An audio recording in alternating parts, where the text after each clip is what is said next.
السلام علیکم dear viewers, میں ہوں آپ کا ہوسٹ ظفر عباس نقوی اپنے programme judgement on and investigation tutorials JIT کے ساتھ۔ JIT میں ہم آپ کو مختلف تفتیشی نکات بتلاتے ہیں، خاص طور پہ قتل، منشیات، نارکوٹکس کے کیسز، اس کے علاوہ اسلحہ، دہشت گردی، ڈکیتی، اسی طرح کے جعلی چیک کے کیسز۔ ان کیسز میں ہم آپ کو تفتیشی نکات بتاتے ہیں۔ نارکوٹکس کا پورشن ہمارا تقریباً اختتام پذیر ہو رہا ہے۔ ہم چاہ رہے ہیں کہ آپ کو ایسی اصلاحات سے آگاہ کریں جو اصلاحات نارکوٹکس انویسٹیگیشن یونٹ میں عمل درآمد کر کے اگر ان کو عمل درآمد کیا جائے اور ان کو ریفارم کے طور پہ لایا جائے، ریویمپ کرنے کے لیے اور سسٹم کو ری اورینٹیشن کرنے کے لیے اگر میدان عمل میں ان کو لایا جائے، ان کو انیکٹ کیا جائے، ان کو ایگزیکیوٹ کیا جائے تو نارکوٹکس انویسٹیگیشن کا شعبہ بھی بہت زیادہ انٹینسیفائی ہوگا، اپنی ایفرٹ میں ان کی ایفرٹ امپروو ہوگی، اور ساتھ میں ہمارے اس کی کارکردگی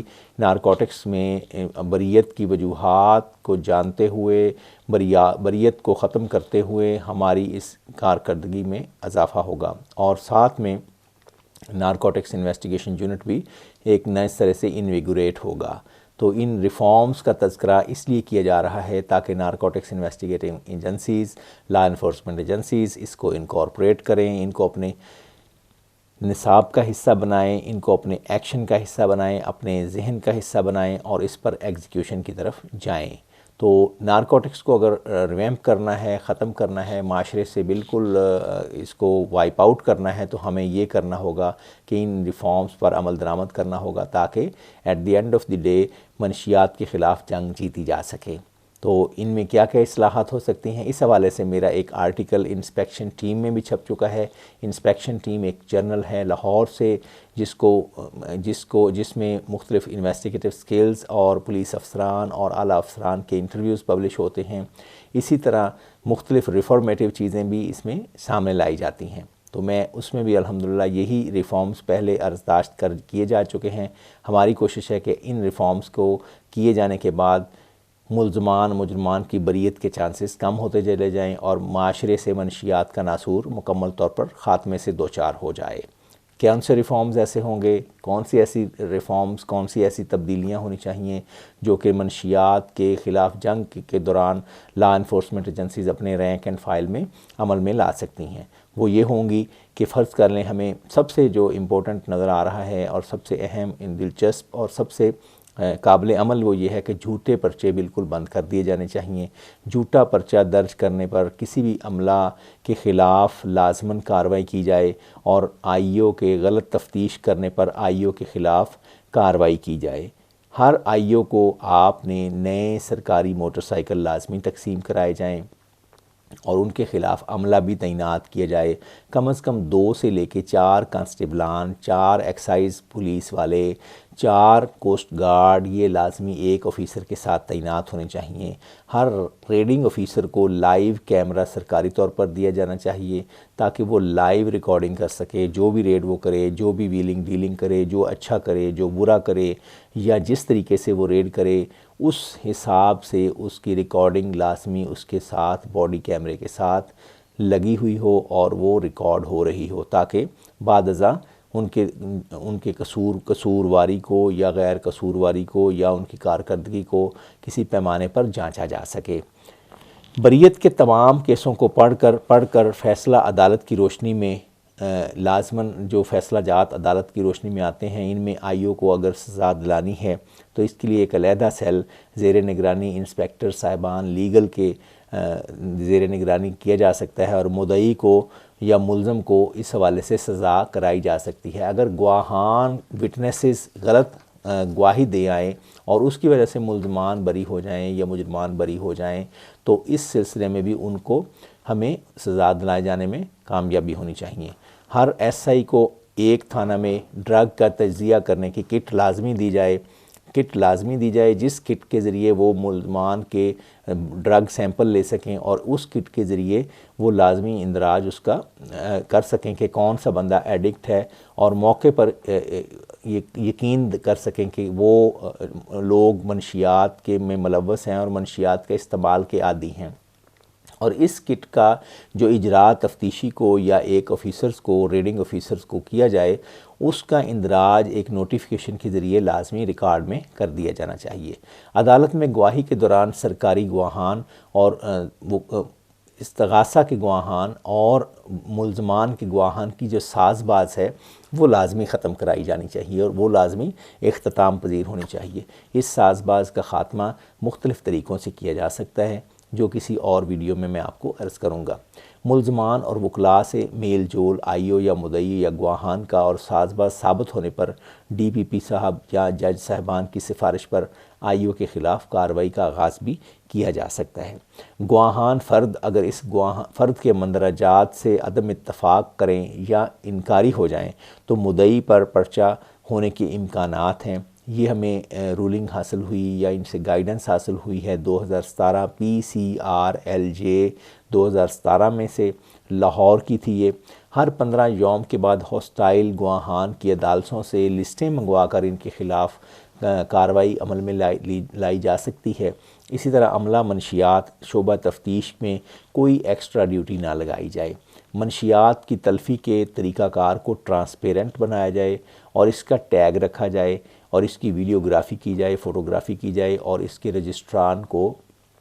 رجسٹران کو لازمی زیر غور رکھا جائے اور ان کی بار بار انسپیکشن سینئر افسران کے ذریعے کروائی جائے، اور لازماً تلفی کے وقت بہت زیادہ ریفارمز کی ضرورت ہے۔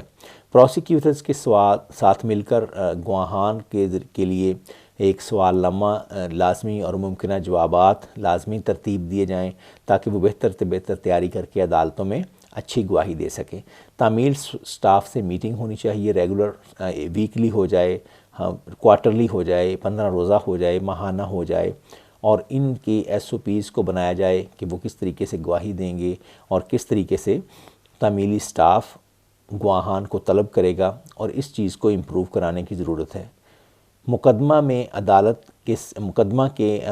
عدالت میں جو سٹیٹس ہے اس کا، یعنی کہ جو سٹیجز چل رہے ہیں اس کے موجودہ پوزیشن کو ڈی ایس پی صاحب لیگل اور ڈی ایس پی انسپیکٹران لیگل یا جو ایسے افسران مقرر کیے جائیں مختلف محکمہ جات میں، ان کی کمپیوٹر ٹیگنگ کے ذریعے اس کو مسلسل مانیٹر کیا جانا چاہیے۔ مال خانہ کی ایس او پی لازمی جاری کروائی جانی چاہیے، اور خاص طور پر منشیات کے جو اپ کیپ کی جاتی ہے مال خانہ جات میں، اس کے حوالے سے ایک علیحدہ ایس او پی لازمی جاری ہونی چاہیے اور اس پر مسلسل عمل درآمد بھی ہوتا رہنا چاہیے۔ پی ایف ایس اے کی report P F S A rules کے پیرا نمبر 2 کے مطابق بنوائی جانی چاہیے۔ عدالتوں کی طرف سے ہر قسم کی سزا، جو منشیات کی ہر قسم کی جو سزا ہے وہ علیحدہ منشیات کے لیے دی جائے، یعنی کہ اگر مختلف قسم کی منشیات ہیں تو اس کی سزا ہر عدالت علیحدہ دی جائے۔ اس سلسلے میں عدالت ہائی کے ساتھ ایک ڈسکشن ہونا چاہیے اور ان کے ساتھ ان کو ریکویسٹ اور ان کو اپنی سجیشنز پیش کی جانی چاہیے ہماری طرف سے، نہ کہ ایک سے زائد مقدمات میں ایک ہی جگہ کنکرنسی کی سزا جیسے دے دی جاتی ہے کہ ایک ہی جرم کی سزا اگر زیادہ سے زیادہ منشیات 3 جگہ پہ بھی اسمگل اس نے کی تو اس کی سزا مسلسل ایک ہی طرف سے چلتی نظر آنی چاہیے، کنکرنٹ ہو جاتی ہے کہ وہ ایک ہی وقت میں تمام سزائیں کاٹنا شروع ہو جاتا ہے۔ یہ کام نہیں ہونا چاہیے، اس کو تھوڑا سا سٹریم لائن کرنے کی ضرورت ہے۔ عدالت میں متوقع گواہی اور شہادت 9C کی جو ہے وہ ایک دن سے پہلے سرکل لیول پر نوٹ کروا کے تمام گواہان کو کمپلائنس کروائی جائے اور وہ لازماً اپنی گواہی متعلقہ عدالت میں دے کر آئیں۔ اسی طرح مختلف عدالت ہائے کے لیے بھی ریکویسٹ کی جائے گی کہ عدالت ہائے اپنے گواہان کو بروقت بلائیں اور بروقت ان کی شہادت لے کر روانہ کر دیں۔ اسی طرح گواہان کی تیز پیشی عدالت میں ہونی چاہیے، اس کے متعلق مانیٹرنگ ہونی چاہیے کہ انہوں نے آج کیا ان سے سیگمنٹ کی گواہی دی ہے اور کس طریقے سے انہوں نے گواہی دی ہے، اور اس کو بھی مانیٹر کیا جائے۔ اس کا ایک علیحدہ سیل بننا چاہیے تاکہ ملزمان کی واپسی جیل سے واپسی پر راہداری کے لیے نہ رکھا جانا پڑے، اور عدالت ہائے راہداری پر ملزمان کو مت بھجوائیں۔ منشیات کے مقدمات کی سرکل کے لیول پر رجسٹران بنائے جائیں اور اس کو گاہے بگاہے چیک کیا جانا چاہیے۔ ملزمان کی سزا یابی دکھلائے جانے کا طریقہ کار وضع کیا جائے، اس طریقہ کار کو تھانہ سے لنک کر دیا جانا چاہیے۔ محرر عدالت ہائے میں سزا یابی کو درج کرنے کا نظام عدالت سے منسلک کر لیا جائے، اور عدالت ہائے جو سزا دیں کسی مجرم کو ان کو لازماً کسی کمپیوٹرائز سسٹم کے ذریعے سزا یابی کو لازماً منسلک کر دیا جائے، انٹر لنک کر دیا جائے مختلف محکمہ جات کے ساتھ۔ تمام ریکارڈ کو سکین کر کے اور فوٹو کاپی کروا کے اس کو اٹیسٹ کر کے پروسیکیوٹر کے حوالے کیا جانا چاہیے۔ علیحدہ نائب کورٹ صاحبان کی، محرران کی، تعمیلی سٹاف کی، S H Os incharge investigation کی اور تمام جو ریلیونٹ سٹیک ہولڈرز ہیں ان کی میٹنگز کنڈکٹ کی جانی چاہیے، اور اسی طرح تمام جو ذمہ داران ہیں ان کا تعین بھی کیا جانا چاہیے۔ مال مقدمہ کی مال خانہ میں سے ری سائیکلنگ کو مکمل طور پر ختم کر دینا چاہیے اور اس کو ڈسکریج بھی کرنا چاہیے۔ قابل تلف شدہ منشیات کو زیادہ عرصہ تک سنبھالا جانے کا طریقہ کار وضع کیا جانا چاہیے۔ تلفی منشیات کے طریقہ کار میں ایس پی صاحبان یا بالا افسران کو شامل کر کے اس کی بہترین مانیٹرنگ کروائی جانی چاہیے۔ نیز فیصلہ شدہ منشیات جلانے کی بجائے دیگر طریقہ کار وضع کیا جائے تاکہ ماحولیاتی نقصانات سے بچا جا سکے۔ مال خانہ میں منشیات کا شعبہ علیحدہ کمرے میں ان کے اوپر سی سی ٹی وی لگا کر اور اسی طرح علیحدہ ذمہ دار بندہ جات وہاں پر بٹھا کر رجسٹران کے ذریعے رجسٹرز کے ذریعے ان کی پر ٹیگنگ کروا کر لازمی منشیات کے مال خانہ جات میں ریفارم لایا جانا چاہیے۔ ہر ضلع میں صدر مال خانہ میں منشیات کے مال مقدمہ جات کو علیحدہ کیبن بنوا کر مارکنگ کر کے لاک لگوا کر رکھوایا جانا چاہیے، اور جو بھی بندہ اس کو بغرض ترسیل جب بھی جاری کروائے گا اور جو بھی وصول کرے گا دونوں کے دستخط، تاریخ، تصویر اور تاریخ علیحدہ فارم پر درج کروانا چاہیے۔ دونوں دستخط کی ایک کاپی مال مقدمہ کے اوپر لگائی جانی چاہیے۔ نیز دونوں ایک دوسرے کو مال مقدمہ دیتے اور لیتے ہوئے اس بات کا بابت بیان ریکارڈ عمل میں لائیں کہ انہوں نے مال مقدمہ درست حالت میں ایک دوسرے کو دے اور لے لیا ہے، یعنی کہ وصول کر لیا ہے اور ڈیلیور کر دیا ہے۔ ایسا مال مقدمہ جب بھی تبدیل ہو یا عدالت کے روبرو مختلف نکلے تو عملہ مال خانہ کو ذمہ دار ٹھہرایا جائے۔ یوں مال مقدمہ گڈمنٹ نہیں ہوگا اور رد و بدل یا خرابی کی صورت میں ان کے ذمہ داران کا تعین کیا جا سکے گا۔ ناظرین، ہماری ریفارمز کی قسط جاری ہے، ایپیسوڈ جاری ہے۔ انشاءاللہ اگلے سیگمنٹ میں آپ کے ساتھ پھر دوبارہ حاضر ہوں گے۔ اس کے علاوہ اگر آپ منشیات کی جنگ میں ہمارے ساتھ جوائن ہینڈز کرنا چاہتے ہیں، ریفارمز میں شامل ہونا چاہتے ہیں، پاکستان کے معاشرے سے منشیات کے ناسور کو جڑ سے اکھاڑنا چاہتے ہیں، اس کا قلع کما چاہتے ہیں، تو آپ پلیز ہمارے ساتھ جوائن ہینڈز کریں اور ہمارے ساتھ ہماری NGO drug demand reduction training advisory hub Garhi Shahu میں سید محسن علی گیلانی اور سید ذوالفقار حسین گیلانی کے ہمراہ اس جنگ کا حصہ بنیں، ان کے ساتھ کوآرڈینیٹ کر سکتے ہیں، ان کے ساتھ اشتراک عمل کر سکتے ہیں، سمپوزیا کے لیے، لیکچر ڈیلیورنس کے لیے، پوسٹر کمپٹیشن کے لیے اور واکس کے لیے، ایجوکیشنل انسٹیٹیوشنز، لیگل انسٹیٹیوٹس میں تمام واکس میں آپ ہمیں جوائن ہینڈز کروا سکتے ہیں۔ آج کا پروگرام دیکھنے کا بہت شکریہ۔ اللہ حافظ۔